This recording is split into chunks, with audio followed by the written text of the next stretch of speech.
Lovely starshine lights my way to bed.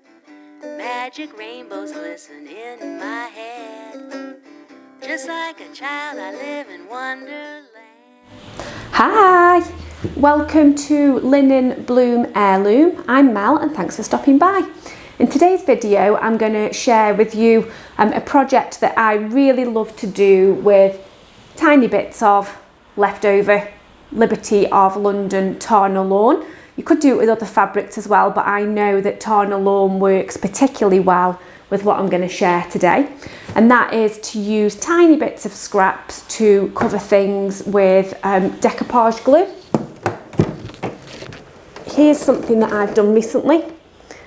This was a really horrible looking bright red vintage case for my vintage Bernina sewing machine, and I didn't want it on display in the sewing room because it looked a bit naff. So I thought I would cover it with some leftover Liberty fabric that I've got, and it's turned out absolutely stunning.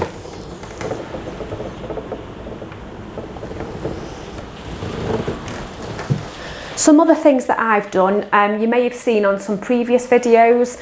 I say I've done, my daughter did this for me. I've got some, I had some really grotty looking metal drawers, and we did again the same thing where we covered the fronts of the drawers with leftover Liberty Tarna lawn, and now they're the most beautiful drawers. They're the key feature in the house, and I absolutely love them. So I will put a little bit of video in just to show you what they look like if you didn't see those on previous videos. So here are the drawers for anybody who's not seen them before. So the top two drawers and the bottom drawer is Liberty of London Tarna lawn fabric. The middle one is decoupage paper, and I actually much prefer how the fabrics turn out because on the paper you can see where they overlap, whereas on the top and bottom drawers you can't. So that's just another idea of what you can use it for. So what I'm going to share with you is obviously a smaller scale project. I've got a really simple jam jar, and what I'm going to do is cover that with Liberty fabric to turn it into a nice little vase or button jar or something like that. So all you need is whatever you want to cover. Ideally, you want the bottom surface to be white, so all I'm going to do in a second is spray paint over this with some primer and just let that dry. What I did with the bright red sewing machine cover is I'd got some Decoupage gesso undercoat paint, so I just painted that over a couple of coats on that first of all. And the reason you want to do that is it ensures you keep all the colours nice and bright. The whites will stay white, the reds will stay red. If you've got a colour underneath, it may distort some of the colours that show through when you add the glue. So yeah, either some gesso, whatever paint will cover it really. It only needs to be rough. You won't see it once it's covered. It's just to give it a nice clean surface. You'll need some kind of decoupage glue. So I've got some Mod Podge here. This was, I think it was about £15 for a big tub this size because I do use this quite a bit. Another type that I use quite often is the Decoupage glue, and what I did with the drawers in here is you can buy like a varnish as well if you want something that's waterproof or something that's really hard wearing. You can get a varnish that you can put on top as well. So because these drawers are kept in the conservatory and it can get really hot in here in the summer, I did do a coat of the varnish on top of those as well, but I don't think I'll need that for this, unless you want to use it as a vase and you want to make it waterproof as well. Then the only other thing you need is a brush, a decoupage brush, just to make it easy to put the fabric onto the item that you're covering. So what I'm going to do first of all is just spray this jar with the spray paint. I'm not going to video doing that because I'm going to go and do it out in the open. and then I'll let it dry, and then I'm going to come back and show you exactly what I do. Okay, so you can see I've now spray painted the jar, and I have just given it a really rough spray paint just to give it that white underlayer. And then what I've started to do is cut the fabric into little pieces and place them on the table. What you want to ensure is that when you're placing them on the table, you've got the right side of the fabric facing up, just to make sure that you've got the most vibrant colours on the outside when you start gluing it onto the jar. So I just kind of cut out little batches at a time, and then when I run out, I will add some more. I've also just put a sheet of paper on top of the table, just so that I don't end up with the table all covered in glue, and then it's easy just to kind of scrunch it up and throw it in the bin afterwards. Okay, so now I've got the Mod Podge, which I'm going to open up.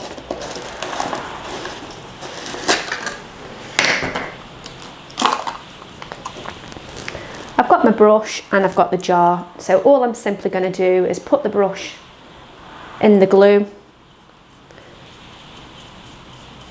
put it onto the jar, and then pick up a piece of the fabric, place it on, and then put more glue over the top, making sure that you fully cover it.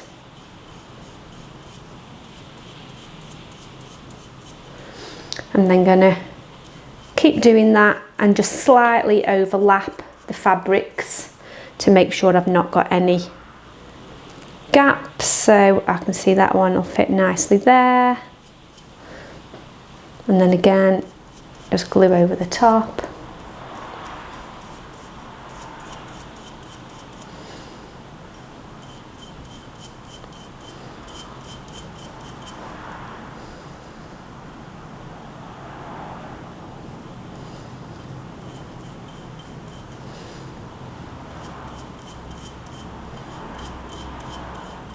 In the ridges here, I'm just putting plenty of glue and making sure that I press on a little bit to make sure there's no air bubbles stuck in it.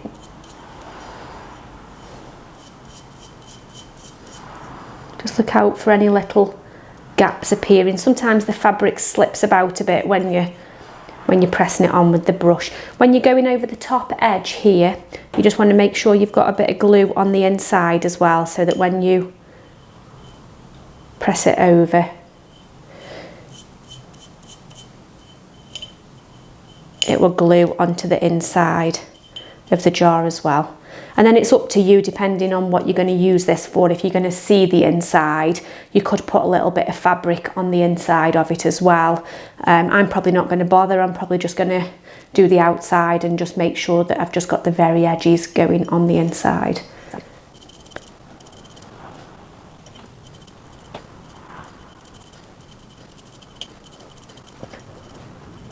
So I'm just going to carry on like that all the way around until it's finished. So I'll leave the video recording, but I'll speed it up a little bit so you don't have to sit here for hours watching me do it.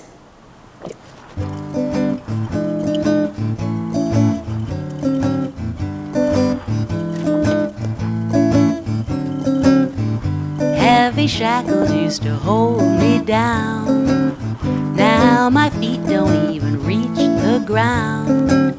Just like a prisoner when his sentence ends. All my dreams just to show you, as I'm getting near to the end of this and I've not got much unglued area to touch, what I'm doing is I'm just putting my hand inside to hold it steady, and then you will find that some of these inside bits do come unglued a little bit, but you just make sure that you paint them back down again at the end.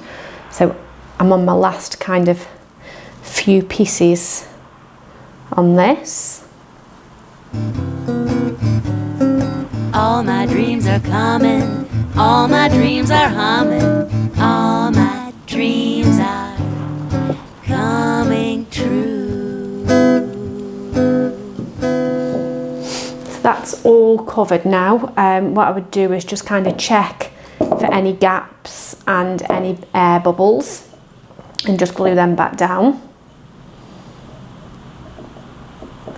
And then you can see at the moment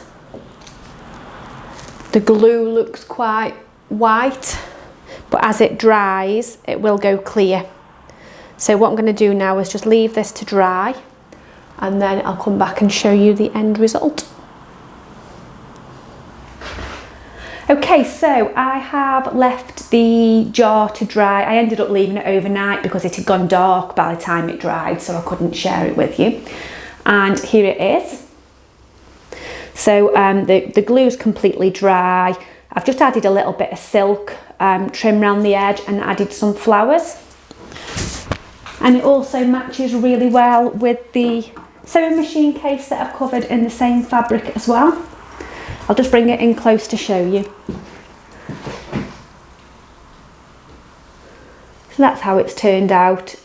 It's all glued down. The glue is now clear. You haven't got the white bits of the glue. And it looks really pretty. So what I would say is, in relation to what fabrics to use, I definitely find that using Tarn-Lawn works really well because it's quite tight, it's got a high thread count, it's quite tightly woven, but it's lightweight, so you don't kind of see the joins when you're gluing one piece of fabric over the other. I have tried it with thicker fabric and it does work, but it's not quite as smooth. You do kind of see the ridges where the fabrics join out over one another. So I'd try and stick with a lawn or a lighter weight fabric. I would also say to use a fabric like this for the best results, that's got kind of lots of small flowers on there.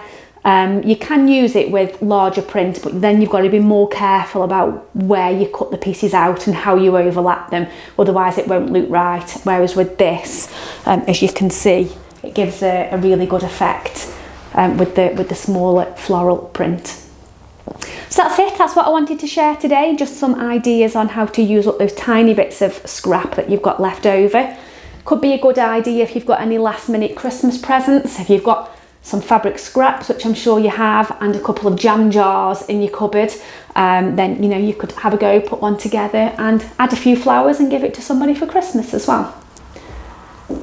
Do let me know in the comments if you plan on covering anything. Doesn't have to be a jam jar, doesn't have to be a sewing machine case, you can cover anything.